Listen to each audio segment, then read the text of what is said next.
आदिवासींना हक्काचे घर बांधण्यासाठी शबरी आदिवासी घरकुल योजनेअंतर्गत निधी देण्यात येतो। यामुळे हजारो आदिवासी कुटुंबांना फायदा झाला आहे। त्यांना हक्काची घरे मिळाली आहेत।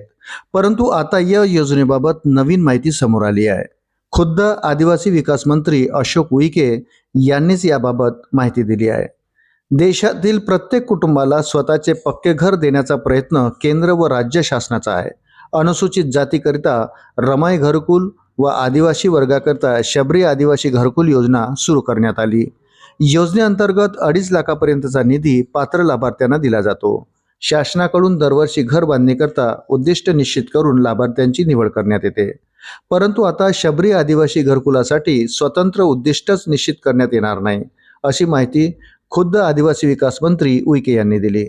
विधानसभेत संजय केळकर, राजेंद्र गावित, दौलत दरोडा तर विधान परिषदेत अमित गोरखे, सदाशिव खोत, प्रवीण दरेकर, प्रसाद लाड, परिणय फुके, हेमंत पाटील, उमा खाफरे यांनी हा प्रश्न उपस्थित केला।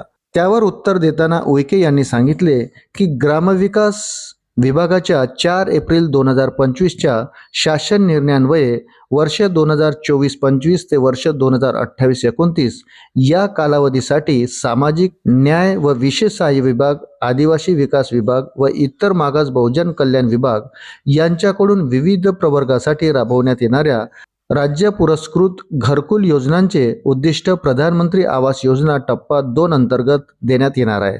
त्यामुळे यापुढे शबरी आदिवासी घरकुल योजनेअंतर्गत स्वतंत्रपणे नव्याने वेगळे उद्दिष्ट देण्यात येणार नाही। यामुळे ही योजना बंद होणार असल्याची चर्चा आहे।